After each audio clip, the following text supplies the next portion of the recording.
Ada salah satu Habib, putra dari ketua RA, putranya dari Habib Taufik Assegaf, namanya Habib Abdul Qadir bin Taufik Assegaf. Dia mengatakan di dalam ceramahnya, begini dia sampaikan, bahwa pewaris Nabi Muhammad itu yang sebenarnya adalah para habaib. Nah, sampai segitunya dia ingin diakui sebagai cucu Nabi. Maka jangan heran katanya, ketika banyak kiai-kiai, ulama-ulama yang menghujat para habaib karena mereka iri dengan keilmuan yang dimiliki oleh habaib. Kalau saya balikan, justru keilmuan daripada kaum Ba'alawi tidak ada apa-apanya dengan ilmu-ilmu ulama Nusantara. Ini kok doktrin. Bahkan dia mengatakan, kalau Anda cinta sama habaib, ini bukan perintah kami, ini Allah yang memerintahkan. Kapan Allah memerintahkan manusia cinta habaib? Cari ayatnya. Makanya kenapa dalam syair ini Ahlul Bait Nabi orang yang suci, pemberi keamanan di muka bumi ini, karena mereka orang terpilih, bukan habaib. Ini anak ketua Robito Alawiyah. Justru kalau kita lihat, kenapa dari klan Ba'alawi bocil-bocil yang masih bau cingur juga disuruh ceramah, dan gaya ceramahnya itu modelnya sama seperti bapak-bapaknya. Betul, menghinakan ulama kita. Berarti kalau kita lihat, mereka diajarkan ilmu oleh bapak-bapaknya, oleh guru-gurunya dari klan Ba'alawi, sebenarnya tujuannya satu, untuk menyaingi ulama Nusantara, untuk mentiadakan perjuangan ulama Nusantara, agar supaya umat muslim di Indonesia condong kepada mereka Ba'alawi. Lawan jangan lawan. Nah ini, monggo buka kalau nggak percaya.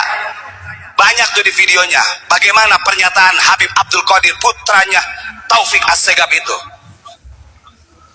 Bahkan ada yang mengatakan kalau tanpa habaib maka di muka bumi ini tidak ada orang yang beriman.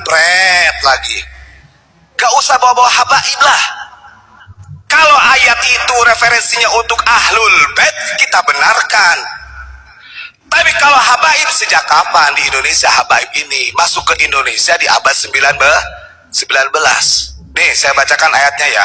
Ini bukti kelicikan mereka. Sebenarnya ketika mereka teriak-teriak, kita ini orang Nusantara iri dengan mereka, sebenarnya mereka yang iri dengan ulama-ulama kita. Maka sejarah Wali Songo ditiadakan. Bahkan mereka itu tidak segan-segan kalau ada orang yang memasang foto Wali Songo itu disebut, artinya diharamkan, gak boleh. Nah ini saya bacakan nih, saya bacakan kitabnya. Bagaimana kedudukan orang yang mengatakan seperti itu, sementara dia ini dawir mengatasnamakan cucu Nabi Muhammad, tujuannya satu, untuk dihormati, dimuliakan. Walaupun mereka mengatakan kami tidak ingin dimuliakan, ini bukan perintah kami, tapi Allah yang memerintahkan. Jangan bawa-bawa Allah lo. Emangnya lo doang yang punya Allah? Ya, bahkan jangan gini loh Pak. Nah, yang menyampaikan kalau habaib mabuk jangan dimarahi. Dia itu yang ngomongnya, si Qadir itu, Qadir bin Segaf. Dir, aduh, gak usah dikasih uang, kasih beras aja katanya. Kalau lagi mabuk katanya, karena walaupun mabuk jangan dilaporkan, kata di dalam dirinya ada darah Rasulullah. Masya Allah. Aduh, masuk Qadir ya. Nih, kalau saya lihat dari cara mereka berdakwah seperti itu, sebenarnya kelihatan ingin menyaingi ulama-ulama kita. Di dalam kitab Mukasyafatul Qulub karya Imam Ghazali, nah ini mereka biasanya baca kitab ini. Karena kalau Robito Alawiyah ini, Thariqatul Alawiyah ini mengambil manhajnya itu adalah dua imam. dalam thariqah itu, Imam Ghazali sama Abu Hasan Asyadzili. Wa qala sallallahu alaihi wasallam, dengerin ya, dengerin untuk muhibbin, yakunu fi akhir zamani ubadun juhalun wa ulama'u fussaqun. Kata Nabi, yakunu fi'il mudhari bimana istiqbal. Ya gak akan ngerti dah dia mah. Akan datang di akhir zaman hamba-hamba yang bodoh dan ulama-ulama yang fasik. Kalau mau kita bongkar-bongkaran, yang munafik, yang fasik itu siapa? Ya, padahal ulama-ulama kita ini sangat menghargai mereka.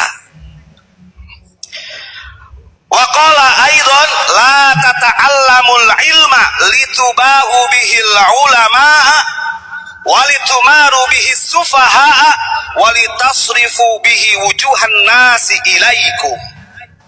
Wah, ini ada larangan keras. Jangan sekali-kali kau belajar ilmu yang tujuannya untuk menyaingi ulama. Ingat, ulama-ulama Nusantara ini lapang dada loh, sodroh. Dadanya lah lapang. Apa buktinya? Kalau ulama Nusantara tidak lapang dada, gak mungkin para habaib ada di Indonesia. Gak mungkin etnis Tiongkok ada di Indonesia. Itu jadi pelajaran besar loh. Kan gitu, dirawat bahkan. Yang dulu di Surabaya bukan Habib, namanya Ye. Namanya Ye ya? Luntang, kuluntung. Ketemu dia jualan minyak di Ampel, ketemulah oleh Kiai Haji Usman Al-Ishaqi. Bapaknya Gus Rodi. Beliau kasihan kepada para habaib yang di sana itu, luntang-lantung, dikasih tempat, dikasih makan, dikasih tempat majlis ilmu. Sekarang ngelunjak.